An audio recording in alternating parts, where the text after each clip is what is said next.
I think we all knew how this fight was gonna go, right? I wanted a good fight. I was cheerleading for Julianna Pena as far as making this a good fight, going in there maybe for a 5-round war, a finish on both sides, or just like a grueling match. I really wanted a grueling match, and where they were really gonna have to fight for this. But when it came down to it, man, when Kayla was gonna blow up to her close to natural weight, I mean, there was no way Julianna Pena was gonna handle it. It really looked like a lightweight versus a strawweight in there, like Megan Anderson versus Joanna. She was just so massive. I mean, you could barely see Julianna Pena up under Kayla Harrison when they were on the ground.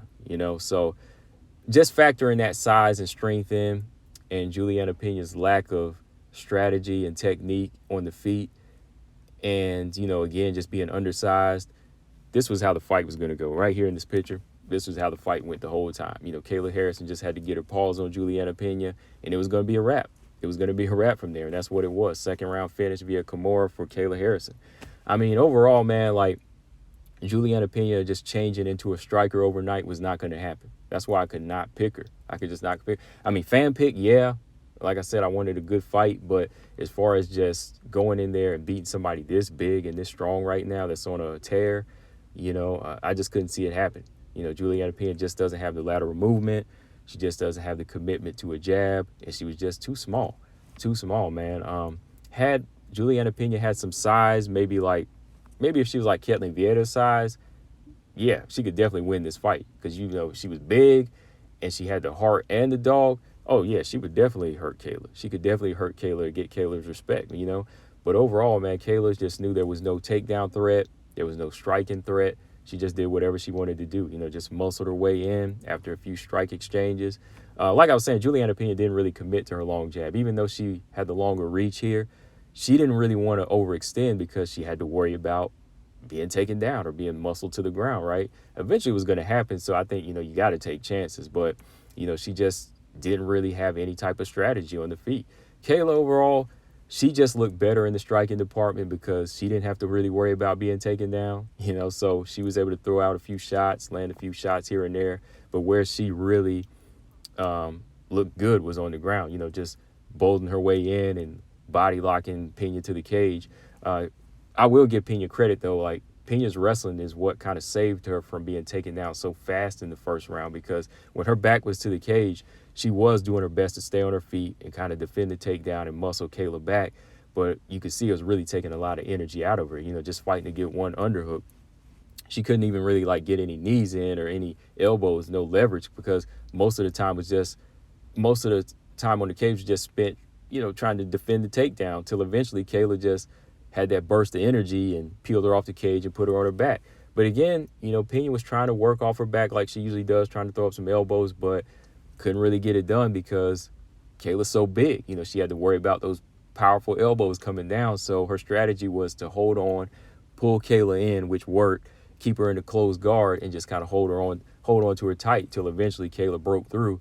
And then Julianna Pena lands these two double up kicks. I'm like, oh, snap, like Kayla about to get knocked out. But the referee steps in. I'm like, why is he stepping in right now? I didn't see the grounded knee, so I thought he was just trying to stop the knockout from happening here. I was like, dang, he really getting paid like that? But anyways, so when that happens, I'm like, all right, okay. I see from the different angle, Kayla's knee was grounded. So he took a point. I mean, he really shouldn't have to take a point. I thought it should have been like a hard warning, but I mean, Julianna Pena was down anyway, right? So taking a point, I didn't think he needed to do that, maybe a hard warning. But going into the second round, I mean, again, Julianna Pena really didn't have a good, solid striking strategy, just kind of stepping side to side, inch by inch, till eventually Kayla was like, all right, she's not doing anything. Boom, I'm going in again. Goes in, takes her down again, and just starts muscling and controlling her for the whole round, and Julianna Pena was really struggling. You could see Julianna Pena was doing her best to not take damage. It was almost like watching, how you see Marina Rodriguez kind of struggle in some of these fights when she's on the ground. And Pena has a ground game, right? Pena has a ground game. So she's just doing everything that she can just to defend, taking ground and pound in these submissions till finally, man, she just wore out. She's worn out by the end of the round with 5 or 7 seconds to go, till all of a sudden I see a tap. And I'm like, whoa, what happened? And then I was like, oh, okay. I hit the little replay real quick while the fight was playing, and Kimura. Kayla just put that top pressure, heavy pressure on her and just locked that arm up. I mean, that left arm, it probably would have snapped had she not tapped. So I definitely agree with the, tapping, whether it's 5, even if it's 1 second, because that's all it takes. That arm probably would have been broken. It would have been no good. It would have been a TKO regardless, right? So there was no way she was going to get out of that. I mean, Kayla was doing whatever she wanted at that point, trying to transition from crucifix, I think at one point, to north-south position, and then just finally, putting her whole body on Pena and then locking that left arm up, and there was nowhere she was going to go. She had no leverage, tap. So, yeah, man, I mean, overall, like I said, this is what it was going to be. Kayla Harrison going in there just out-muscling the smaller fighter here. No specific strategy needed for Kayla as far as, going in there and being methodical, just bull rush. That's all she had to do, right? So from here, we all know what's going to happen now. Amanda Nunez got called to the cage. She came in there. They face off. So, yeah, Amanda Nunez is coming back to face Kayla Harrison. That's going to be Kayla's first title defense. My thoughts on this one, I'll talk about it in another video. But just a little heads up, as far as what I feel right now. I think that Amanda definitely has the experience and everything needed to beat Kayla. But the time off might be a factor here.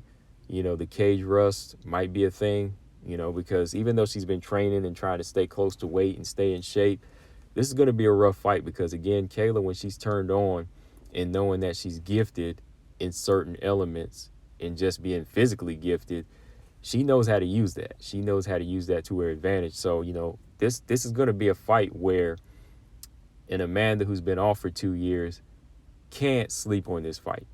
She can't sleep on this fight. Had Pena won this fight, then Amanda's a little bit used to that style, and she doesn't really have to worry about that type of size and that type of strength, that freakish strength like that.